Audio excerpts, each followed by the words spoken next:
وَمَن يَكْفُرْ بِهِ مِنَ الْأَحْزَابِ، اور جو اس کا منکر ہو سارے گروہوں میں، فَالنَّارُ مَوْعِدُهُ، تو آگ اس کا وعدہ ہے۔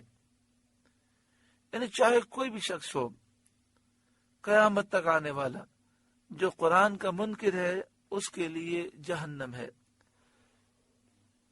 حدیث شریف میں ہے، سید عالم صلی اللہ علیہ وآلہ وسلم نے فرمایا، اس کی قسم جس کے دست قدرت میں محمد کی جان ہے صلی اللہ علیہ وآلہ وسلم، اس امت میں جو کوئی بھی ہے، یہودی ہو یا نصرانی، جس کو بھی میری خبر پہنچے اور وہ میرے دین پر ایمان لائے بغیر مر جائے، وہ ضرور جہنمی ہے۔ فَلَا تَكُ فِي مِرْيَةٍ مِّنْهُ، تو اے سننے والے تجھے کچھ اس میں شک نہ ہو، إِنَّهُ الْحَقُّ مِن رَبِّكَ، بے شک وہ حق ہے تیرے رب کی طرف سے، وَلَكِنَّ أَكْثَرَ النَّاسِ لَا يُؤْمِنُونَ، لیکن بہت آدمی ایمان نہیں رکھتے۔ وَمَنْ أَظْلَمُ مِمَّنِ افْتَرَىٰ عَلَى اللَّهِ كَذِبًا، اور اس سے بڑھ کر ظالم کون جو اللہ پر جھوٹ باندھے اور اس کے لیے شریک بتائے، اولاد بتائے، یعنی جو یہ کہے کہ اللہ کا بیٹا ہے یا بیٹی ہے یا بیوی ہے، یا یہ بتوں کو کہے کہ یہ خدا ہیں، الہ معبود ہیں، یا حضرت عیسیٰ علیہ السلام کو اللہ کا بیٹا کہے، یا حضرت عزیر کو اللہ کا بیٹا کہے، فرشتوں کو اللہ کی بیٹیاں کہے، ایسا شخص کائنات کا سب سے بڑا ظالم ہے۔ اس آیت سے ثابت ہوتا ہے کہ اللہ تعالیٰ پر جھوٹ بولنا بدترین ظلم ہے۔ لہذا کبھی بھی آپ میسج کریں یا کبھی بھی کوئی بات سنائیں اور یہ کہیں کہ اللہ تعالیٰ یہ فرماتا ہے، تو تھوڑا رک کر سوچ لیں کہ اللہ کا فرمان یا تو قرآن پاک میں ہے یا اللہ کا فرمان حدیث قدسی میں ہے۔ تو لہٰذا ایسا میسج فارورڈ کرنے سے پہلے، ایسی بات کہنے سے پہلے سوچ لیں، کیونکہ اللہ پر جھوٹ بولنا بدترین ظلم ہے اور ایسا شخص کائنات کا سب سے بڑا ظالم ہے۔ وَمَنْ أَظْلَمُ مِمَّنِ افْتَرَىٰ عَلَى اللَّهِ كَذِبًا، اور اس سے بڑھ کر ظالم کون جو اللہ پر جھوٹ باندھے۔ أُولَٰئِكَ يُعْرَضُونَ عَلَىٰ رَبِّهِمْ، وہ اپنے رب کے حضور پیش کیے جائیں گے، قیامت کے دن پیش ہوں گے، اور ان سے ان کے اعمال پوچھے جائیں گے، اور انبیاء اور فرشتے ان پر گواہی دیں گے۔ وَيَقُولُ الْأَشْهَادُ هَٰؤُلَاءِ الَّذِينَ كَذَبُوا عَلَىٰ رَبِّهِمْ، اور گواہ کہیں گے یہ ہیں جنہوں نے اپنے رب پر جھوٹ بولا تھا۔ أَلَا لَعْنَةُ اللَّهِ عَلَى الظَّالِمِينَ، ارے ظالموں پر اللہ کی لعنت۔ بخاری شریف اور مسلم شریف میں ہے، حدیث پاک میں ہے کہ قیامت کے دن کفار اور منافقین کو تمام مخلوق کے سامنے کہا جائے گا کہ یہ وہ ہیں جنہوں نے اپنے رب پر جھوٹ بولا، ظالموں پر خدا کی لعنت۔ اس طرح وہ تمام مخلوق کے سامنے ذلیل اور رسوا کیے جائیں گے۔ الذین یصدون عن سبیل اللہ، جو اللہ کی راہ سے روکتے ہیں، وَيَبْغُونَهَا عِوَجًا، اور اس میں کجی چاہتے ہیں، لوگوں کو دین سے دور کرنا چاہتے ہیں۔ وَهُمْ بِالْآخِرَةِ هُمْ كَافِرُونَ، اور وہی آخرت کے منکر ہیں۔ اولئک لم یکونوا معجزین فی الارض، وہ تھکانے والے نہیں زمین میں، یعنی وہ اللہ کو عاجز نہیں کر سکتے۔ اگر وہ ان پر عذاب کرنا چاہے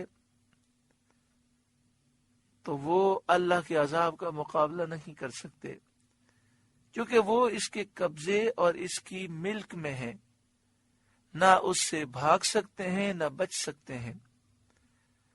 وَمَا كَانَ لَهُم مِّن دُونِ اللَّهِ مِّنْ أَوْلِيَاءَ، اور نہ اللہ سے جدا ان کے کوئی حمایتی، یعنی اللہ کے مقابلے میں ان کا کوئی دوست، ان کا کوئی حمایتی ایسا نہیں جو ان کی مدد کرے اور انہیں اللہ کے عذاب سے بچائے۔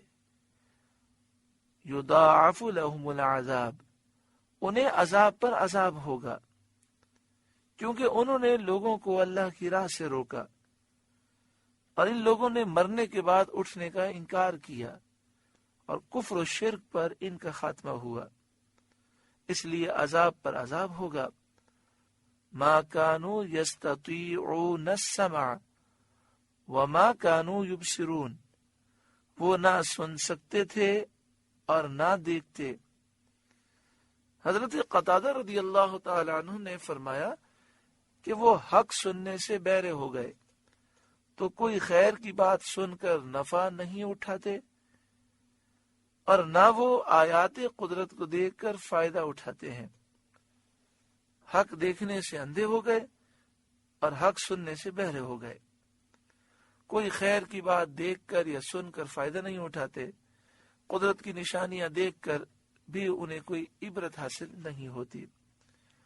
اولئک الذین خسروا انفسهم، وہی ہیں جنہوں نے اپنی جانیں نقصان میں ڈالیں، اپنے آپ کو برباد کیا۔ وضل عنہم ما كانوا یفترون، اور ان سے کھوئی گئیں جو باتیں جوڑتے تھے، یعنی جو یہ جھوٹ باندھتے تھے اور جو ان کے دعوے تھے سب گم ہو گئے اور یہ برباد ہو گئے۔ لا جرم انہم فی الآخرۃ هم الاخسرون، خواہ نخواہ وہی آخرت میں سب سے زیادہ نقصان میں ہے کہ انہوں نے جنت کے بجائے جہنم کو اختیار کیا۔ ان الذین آمنوا وعملوا الصالحات، بے شک جو ایمان لائے اور اچھے کام کیے، وَأَخْبَتُوا إِلَىٰ رَبِّهِمْ، اور اپنے رب کی طرف رجوع لائے، جھک گئے، رب کی فرما برداری کی، سچی پکی توبہ کی، روتے رہے، گڑ گڑاتے رہے، رب کو راضی کرنے والے اعمال کرتے رہے۔ اولئک اصحاب الجنہ، وہ جنت والے ہیں، ہم فیہا خالدون، وہ اس میں ہمیشہ رہیں گے۔ اللہ انہی لوگوں میں ہمیں شامل فرمائے۔ مثل الفریقین کالاعمی والاصم والبصیر والسمیع، دونوں فریق کا حال ایسا ہے جیسے ایک اندھا اور بہرا اور دوسرا دیکھنے والا اور سننے والا، یعنی کافر اور مومن کی مثال دی گئی۔